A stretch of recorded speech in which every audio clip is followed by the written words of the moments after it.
Now we come to our next subsection titled Edge. I have minimized the section Fill Color. And here, using Edge, I can adjust the contour of my text block.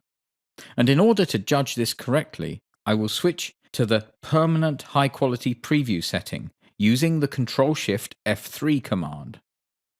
Now, I can see the contours properly and judge them. The first section we see is Hard Width. Here, I can adjust the width of the contour in order to define the contour more strongly. I'll click here with my mouse, and then I will use the mouse wheel to raise this value. And we can see what happens. The width of the contour is widened.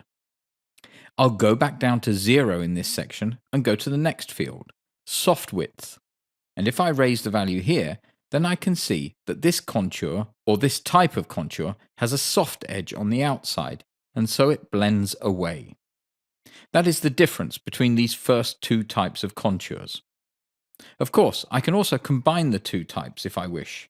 I can say that I would like the hard width to be set to 5, but I would still like the edges to have a soft contour, and so I will also set that to 5. We also have a possibility here to define colors for the contours. And now I would like to give you a small example of what we can do with this. I could of course use a color blend.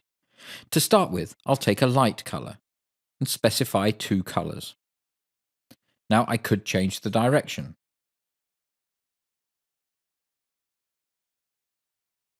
Doesn't look too bad, but the contrast between contours and the text is rather light, and so the readability suffers somewhat.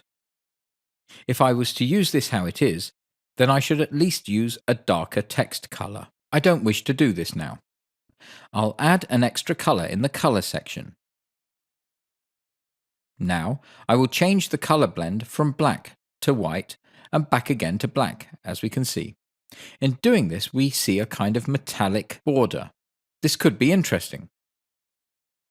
And even though I don't wish to define any further colors, I could increase the number of colors so that we have more color choice fields. And in so doing, the metallic border could become a little bit more interesting. Now I could, for example, set a different gray tone here in this field. And in doing so, add more to the metallic character.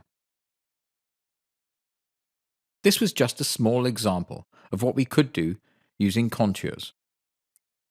Also here, I had the possibility to add a transparency, although I would then definitely have had the problem of the readability suffering. If I wished to do this, then I would have to add something to the background, so that the text was separated from the image somewhat. Or, of course, I could use a fill color again to give the text a better color for reading. For example, something like this. Or a darker color.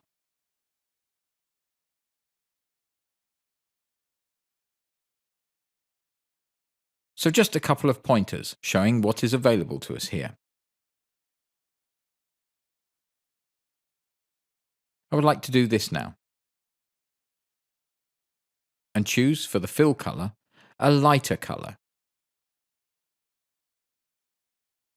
And adjust the text contour back to its standard settings so that I only choose one color, black. This is obviously better for the readability of the text. So I will also adjust the value for the strength of the contour for both soft and hard. I will increase both of them. Direction is in this case not important, as I am no longer using my color blend. What I could choose to do here is to choose an image data for the color of my text contour. So I could also choose here in the texture file a file, for example this one, and use this to fill my contour. Here I have a color blend that is defined by this image. But also here, I don't wish to use a filling for my texture, but rather a single color for my edge, black, using the contour strengths I have set.